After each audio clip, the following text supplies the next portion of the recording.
Gepli yer Azatlyk radiosu. Akşamınız hayırlı bolsun hormatly radio dinleyijiler. Şuun 2016-njy ýylyň 27-nji ýuly hepdeniň çarşamba güni. Habarlar gündeliginde Praga'daki studiyadan men Gözel Hudaýberdiýew alyp barýaryn.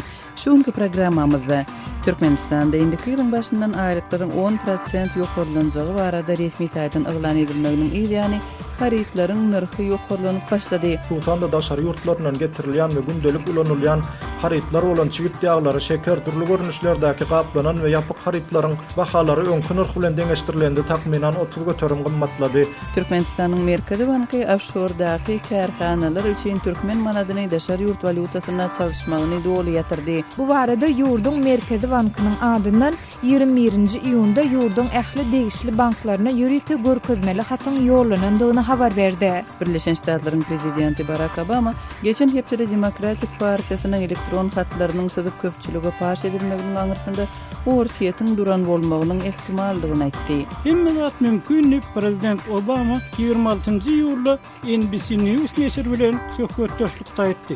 Şun biz bu beýleki temalarda jekmejek durup geçerit. Programmamyzyň esasy bölegine başlamazdan ozal täzelikler bilen tanyş boluň. Birleşen Ştatlaryň prezidenti Barack Obama geçen hepde Amerikan saýlawlaryna täsir ýetirmek maksady bilen Demokratik Partiýanyň elektron hatlarynyň paş edilmeginiň arkasynda orsiýetiň duran bolmagynyň ehtimallygyny aýtdy. Hemmedat mümkin diýip Obama 26-njy ýylda NBC News bilen söhbetdeşlikde bellädi.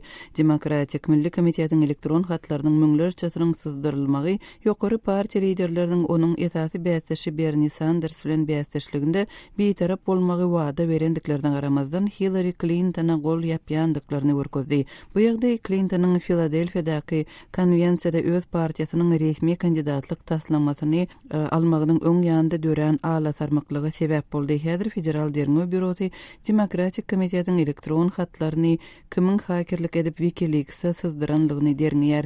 Men ekspertleriň muny ruslar bilen baglaşdyrýanlygyny bilýärin diýip Obama aýtdy. Azerbaýjanyň häkimetleri ok däri zawodunda bolan partlamada 2 işçiniň ölenligini, 200 işçiniň bolsa ýaraly bolanlygyny aýdar. Bu waka 26-njy ýylda paýtaxt Bakudan 100 kilometr uzaklykdaky Şirvan şäherinde bolupdyr. Azerbaýjanyň gorunmak senaty ministrliginiň beýanatynda ölen 2 adamyň hem Araz zawodynyň işçisi bolanlygy aýdylýar. Ministrlik wepat bolanlaryň atlaryny Agamir Mehmedow we Ilham Nuriýew diýip tanatdy. Azatlyk radiosynyň Azerbaýjan gullugy adyndan 20 adamyň ýaraly bolanlygyny partlamanyň sagatlap şäheri we onuň töweregini sarstıranlygyny, zawodda bolsa ýangynnyň mövç alanlygyny habar berdi.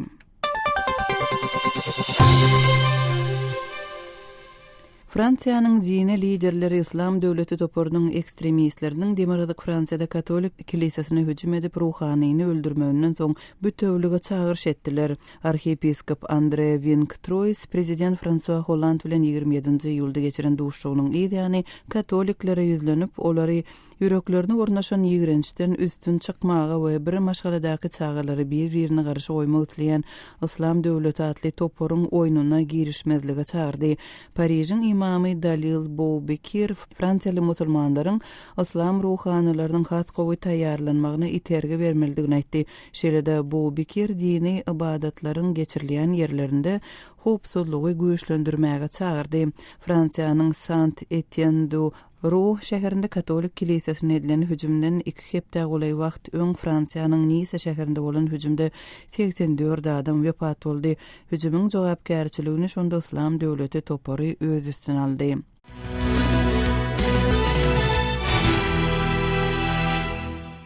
Siriýanyň Demirgazagynda Kürtleriň köplük bolup ýaşaýan Kamışly şäherinde 27-nji ýylda bolan bombaly hüjüm zerarly adamdan 44 adam wepat boldy we onlarça adam yaralandy diýip media serişdeleri hem yerli ýaşaýjylar habar berýärler. Siriýanyň Türkiýe bilen serkediniň goraýynda bolan bomba partlamasynyň jogapkärçiligini İslam döwleti atly topor öz üstüne aldy.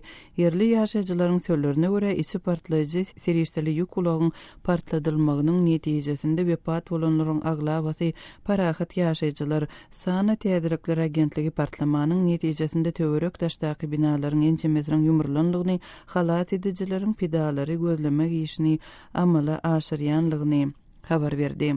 Yerevanda polisiya stansiyasyny eýlen yaragly toporlaryň ýol başçysy Pavel Manukyan we onuň ogly öten akşam polisiýa bilen bolan ok ataşykda yaralandy diýip Ermeni polisiýasynyň sözçüsi Ashot Aharonyan 27-nji ýylda tasdik etdi. Şeýlede ol Sasnatser topornyň ikagdatynyň Gayik Yagizaryanın bilen Aram Hagopyan kanun goraýjy guramalara özlerini tapşyranlygyny aýtdy. Ol ýerde atışyk boldy we bir polisiýa ofiseri yaralandy. Şeýlede Pavel Manukyan we onuň ogly Aram yaralandy. Bularyň üçüsi hem derw hastaxana alınıp gidildi diýip Aharonyan häzirki wagtda atışygyň kesilenligini, yaragly toporyň tabyn bolmagyny tamamlamak üçin gepleşikleriň dowam edýändigini habar berdi. Hormatly radio dinleýijiler, siz täzelikler bilen tanyş bolduňuz.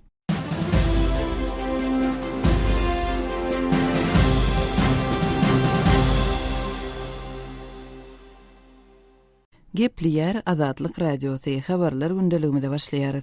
Türkmenistanda indiki ýylyň başyndan aýlyklaryň 10% ýokarlanajagy barada resmi taýdan oglan edilmegenden soň haritlaryň narhy ýokarlanyp başlandy.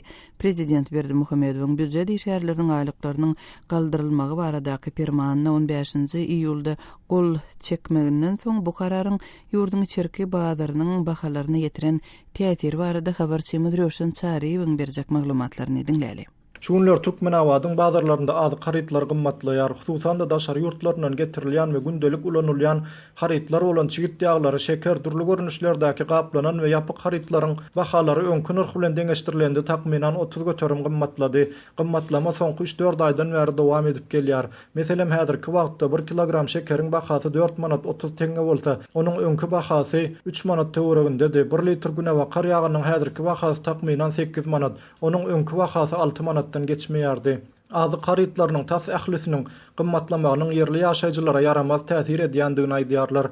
Döwlet edaralarynda ortaça aýlyk 600-800 manat hasaplanýar. Emma beýle aýlyk almaýan maşgalalar üçin azy haritlarynyň gymmatlamagy has hem kyn bolýar.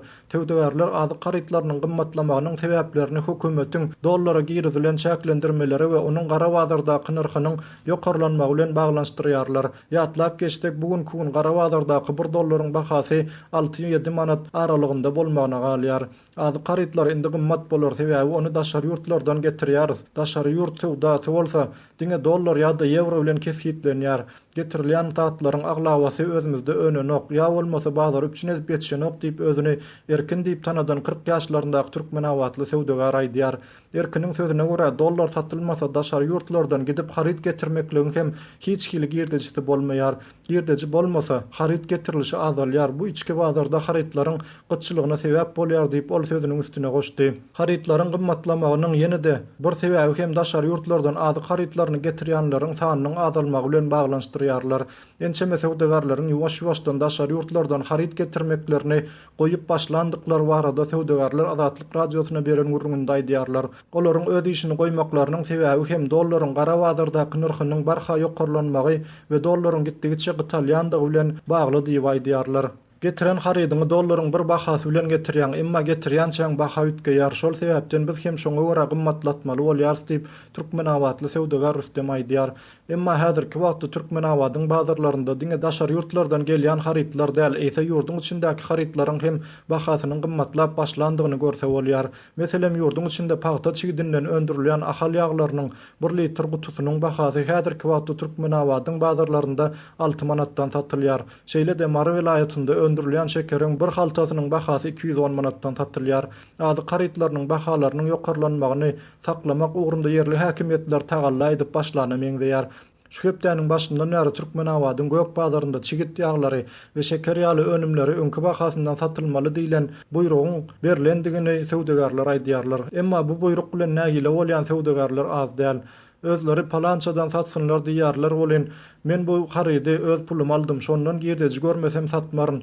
Olar eger gymmat bolmasyn diýseler özleri önüm bilen üçin etsinler diýip gök bazarda oturan sowdagar Leyla aýdýar.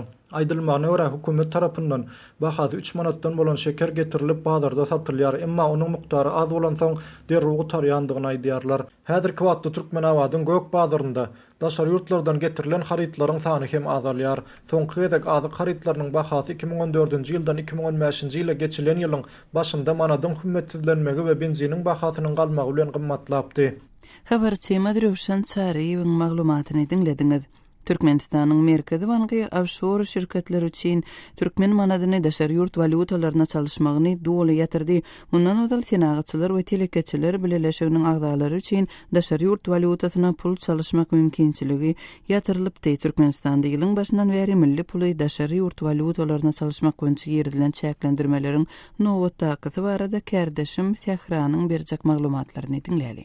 Türkmenistanyň banklarynda döwlete dahylsyz kärhanalaryň offshore zonalardaky şertnamalary boýunça türkmen manadyny daşary ýurt valutasyna konvertasiýa etmek düzgünü doly ýatyryldy. Bu barada Türkmenistanyň Maliýe ministrliginiň jogapkär resmisi Azatlyk radiosuna ýürüte maglumat berdi. Howpsuzlyk ýagdaýlary sebäpli efirde atlandyrylmasylygyny soran ýokary derejeli türkmen emellari bu barada ýurduň merkezi bankynyň adyndan 21-nji iýunda ýurduň ähli degişli banklaryna ýürüte görkezmeli hatyň ýollanandygyny habar berdi. Türkmen resmisi 1-nji iýuldan güýje giren bu täze düzgünüň bahalaryň esassız ýokarlanmagy maksady bilen kabul edilendigini ma'lum etdi. Döwlete dahylsyz kärhanalaryň käbirleri offshore zonalarynda haritlary arzan bahasyna satyn alyp şertnama baglaşýarlar. Şol haritlary da ýurda getirip täze şertnama esasynda gymmada satýarlar. Şeýle ýagdaýlar göz öňünde tutulup bu düzgün güýje girizildi. Dip Türkmen resmisi aýdyňlaşdyrdy. Şeýlede Türkmen emellari Maliýe ministrligine degişli ýürüte gözegçilik edarasy tarapyndan bu çäklendirmäniň degişli offshore sevitleriniň ýürüte sanawynyň hem düzülip degişli banklara we olaryň şahamçalaryna uğradylandygyny sözüne goşdy. Şol bir wagtyň özünde de Azatlyk radiosynyň ýurduň Maliýe ministrligindäki çeşmesi bu düzgünüň diňe döwlete dahylly bolmadyk kärhanalary degişlidigine, ýagny döwletiň eýçiligindäki edaradyr kärhanalary degişli dälligini hem aýtdy. Türkmen resmisiniň Azatlyk radiosuna gizlinlik şerti bilen beren bu maglumat barada ýurduň habar beriş terişdelerinde häzirlikçe hiç ýyly maglumat berilmedi. Yeri gelende bellesek bu hususy kärhanalaryň manady dollara konvertasiýa etmek mümkinçiliklerine girdilen çäklendirmeleriň iň soňkusydyr. Mundan owul ýurtda hereket edýän käbir döwlete dahylly däl. Ýagny hususy firmalaryň we kärhanalaryň Türkmenistanyň banklaryna türkmen manadyny daşary ýurt valutasyna konvertasiýa etmek meselesine de çäklendirmeler girdilipdi. Bu çäklendirmeleriň esasynda senagatçylar we telekeçiler birleşigine agda firmalaryň ençemesine ýurduň banklaryndan türkmen manadyny daşary ýurt valutasyna çalışmak mümkinçiligi doly ýatyrylypdy. Gurun edilýän birleşige agda firmalaryň biriniň ýolbaşçysy ýurduň banklarynyň jogapkär resmileriniň ozollan bar bolan konvertasiýa etmek ýeňilliginiň ýatyrylmagynyň sebäbi bu çäräniň wagtlaýyndygy ýa dälligi barada anyk maglumat bermekden saklanýandyklaryny aýdypdy. Sözümüzün ahirine ýatlasak 2015-nji ýylyň başyndan bäri türkmen manadynyň dollara görä hümmetsizlenmeginden soň ýurtda dollary satmak we satyn almak mümkinçiliklerine dowamly çäklendirmeler girdilip gelinýär. Kärdeşim Sehranyň maglumatyny dinlediňiz. Habarlar gündeligimizi bildirişimiz bilen dowam etdirýäris. Azatlygy isleýän wagtyňyz isleýän ýeriňizde dinlemek isleýäňizmi? Munuň üçin SoundCloud tilsiminde Azatlyk radiosyny tapyň we ýazylyň. Azatlygyň maglumatlaryny ilkinji bolup dinläň. Play Store'dan ýa-da iTunes'dan SoundCloud'un tilsimini indirmegi ýatdan çykarmaň. Azatlygy SoundCloud tilsiminde Azatlyk radiosy ýazyp tap bilersiňiz.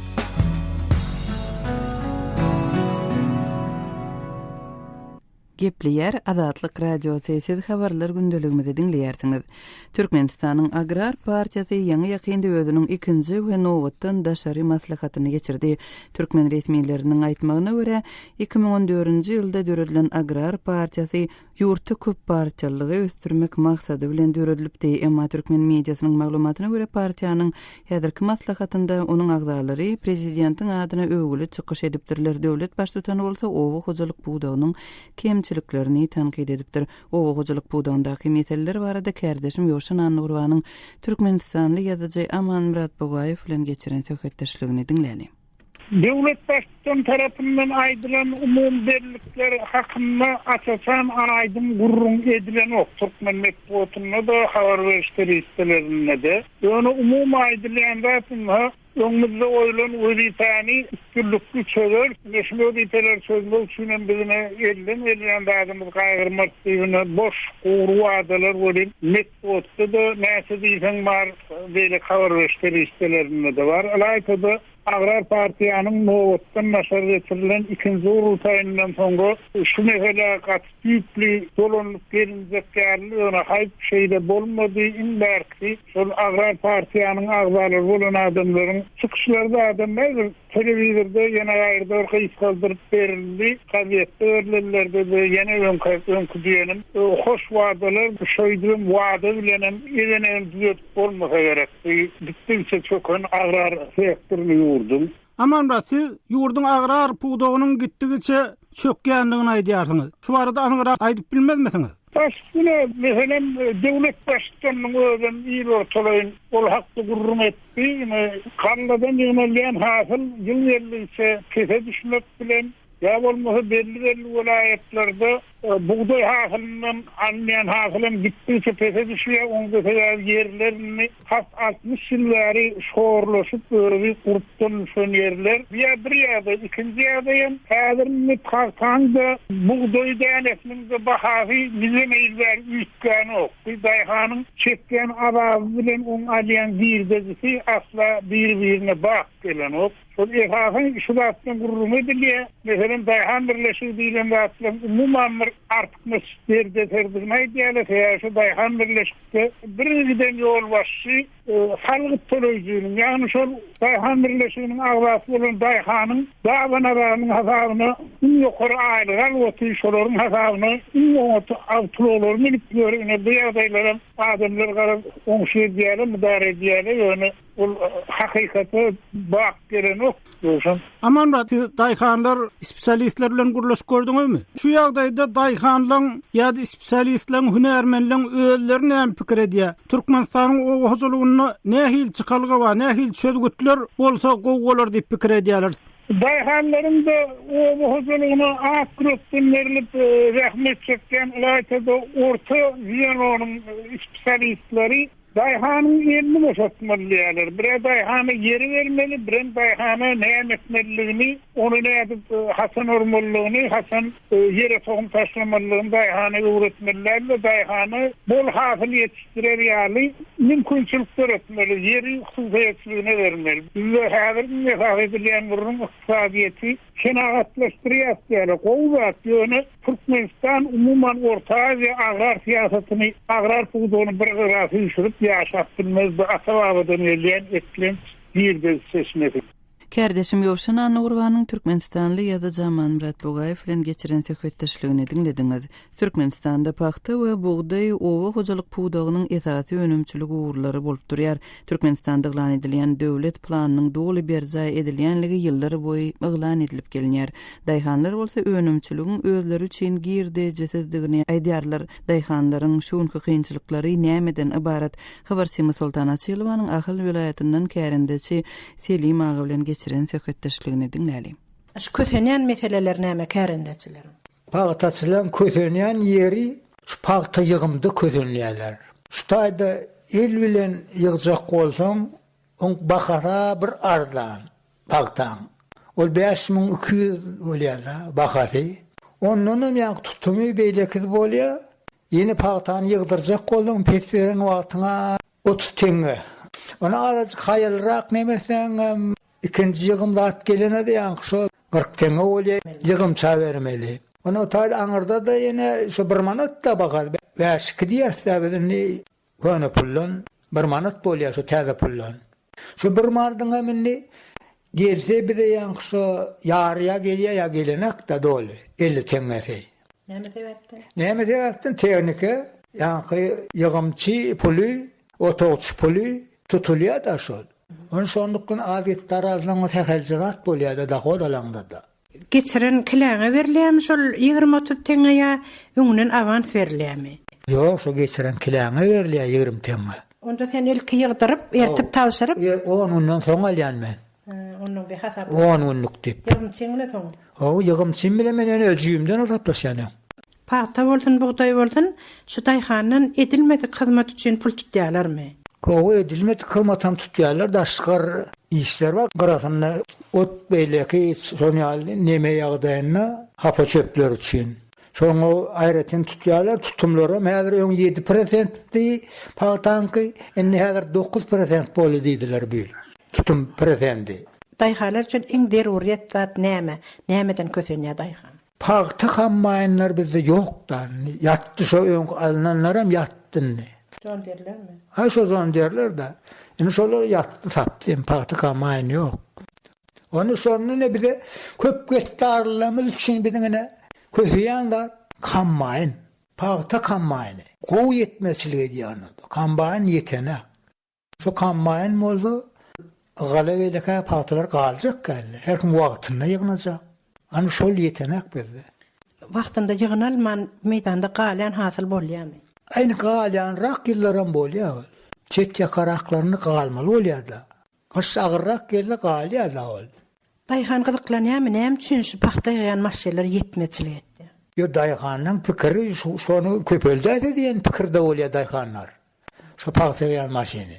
Şonu köpelse işini hem ýeňlejek, wagtyna da tapşyrjak da paxtasyny. 1,5 hektar, 2 hektar alýan adamlar, kärende ýer bar bolan adamlaryň öz güýji ýeten ok maşgala güýji.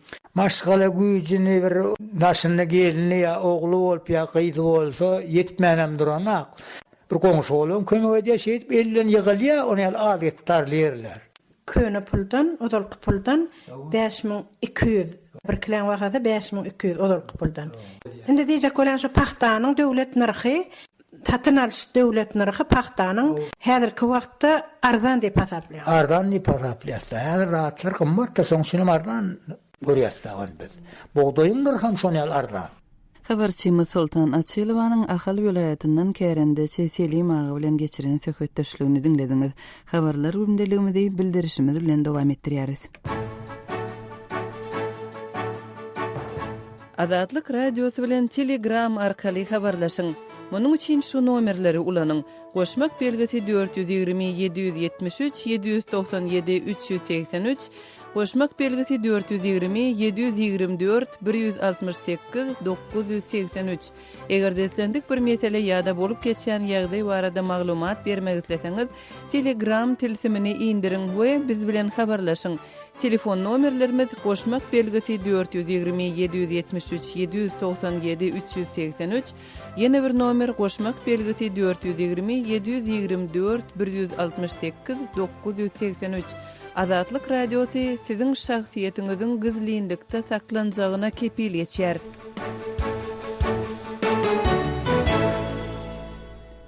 Gepleyer Azatlyk radiosu siz habarlar gündeligimizi dinleýärsiňiz. Birleşen Ştatlaryň prezidenti Barack Obama geçen hepde Demokratik Partiýanyň elektron hatlarynyň syzyp köpçüligi paş edilmeginiň arkasynda ursiýetiň duran bolmagynyň ehtimallygyny aýtdy. Obama hatlaryň mazmunynyň köpçüligi ma'lum edilmegini Amerikan saýlawlaryna täsir ýetirmek maksady bilen baglaşdyrdy. Bu ýagdaýyň jekmejekleri barada kärdeşim Ýowşan Anurwanyň maglumatyny dinläýäli.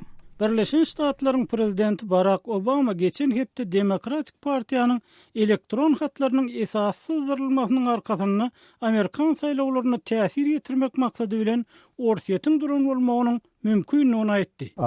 Anything's possible. Hemme zat mümkin diýip prezident Obama 26-njy ýylda NBC News neşri bilen söhbetdeşlikde aýtdy. Demokratik Milli Komitetden syzdyrılan müňlerçe elektron hat ýokary partiýa liderleriniň onuň esasy wäsleşi Bernie Sanders bilen bäsleşiginde bitarap bolmak wada berendiklerine garamazdan Hillary Clinton'a gol ýapanlyklaryny görkezdi. Bu ýagdaý Clinton'yň Filadelfiýada konvensiýada öz partiýasynyň resmi kandidatlyk tasdiklamasyny almagynyň öň ýanyna dören alasarmyklyga sebäp boldy. I think the FBI is still investigating. Amerikan prezidentiniň sözlerine göre, häzir Federal Derňew Bürosu Demokratik Komitetiň elektron hatlaryny kimin ugurlandygyny hemde WikiLeaks'e syzdyranyny nerňeýär. what happened. I know that experts have attributed this to the Russians. Men bilermenlerin muny Ruslar bilen baglanşdyrýanyny bilerni Prezident Obama etdi. What we do know is that the Russians hack our systems. Biz Ruslaryň biziň sistemalarymyzda, diňe hökümet sistemalarymyzda hem däl, hususy sistemalarymyzda hem hakerlik edýändigini bilýärsip, ol sözüniň üstüni ýetirdi. Bu sızdırmaların motivi barda aýdylanyna men gönü bir dağda aýdyp biljekler. I can't say directly what I do know. Emma hemme zat mümkin. Şol sanyna Ortiýetiň Birleşen Ştatlaryň saýlawlaryna täsir ýetirmäge synanşan bolmagda ahmaly Prezident Obama etdi. Birleşen Ştatlaryň prezidenti Barack Obama aktam urunnaky bäsleşikde Hillary Clinton'ın Respublikan garşydaşyny Donald Trump'ı nazarda tutup, onun gaýta Rus prezidenti Vladimir Putin'e bolan simpatiýasyny bildirenligine şeýle onun İslam döwlet topary bilen görüşmek ýaly global problemler çözmekde Orsiýet bilen has ýakyndan işleşmek isleýänligine üns çekdi. Well, I am basing this on what Mr. Trump himself has said. Men muny Trump'ın öz aýdan zatlaryna esaslanyp aýdýaryn we meniň pikirimçe Trump Orsiýetde has egilişikli tanadylýar diýip Prezident Obama aýtdy. Kärdeşim Ýowşan Anugurwanyň maglumatyny dinlediňiz. Azatlygyň e-mail adresi metbugat e-mail belgisi gmail.com. Bize ýazyp maglumatlary, suratlary we videolary ugradyň. Şahsiýetiňiz dogry gizlilikde saklanır. Metbugat e-mail belgisi gmail.com. Hormatly radio dinleyijileri, gepleşiklerimizde gozgalýan meseleler barada maglumat, pikir paýlaşmak şeýlede biziň video we surat şekilli maglumatlarymyzy görmek isleseňiz, azathabar.com web saýtymyza şeýlede Azatlyk radiosynyň Facebook we Wkontakte sosial ulgamlaryndaky sahypalaryna syýahat ediň we tesvir ýazyň. Azathabar.com web saýtymyza Türkmenistandan derweden.net ýa-da garawum.info proxy saýtlar arkaly girip bolýar. Hormatly dinleyijiler, Azatlyk radiosu elektron poçta arkaly iýerilýän hepdelik nesirlerini çap edip başlaýar. Hepdelik nesirlerimiziň özüňize iýerilmegini isleseňiz, bize öz elektron poçtaňyzyň adresini ýollar. Öz adreslerinizi metbuat e-mail belgisi gmail.com adresimize, şeýle-de Moskwadaky telefon nomerimize SMS arkaly iýerip bilersiňiz. Telefon nomerimiz 7-926 236 04 55. Telefon nomerimizi gaýtalaýaryn. 7-926 236 04 55. Azatlyk radiosynyň elektron poçta arkaly iýerýän hepdelik nesirlerine ýazylmagy gijikdirmä.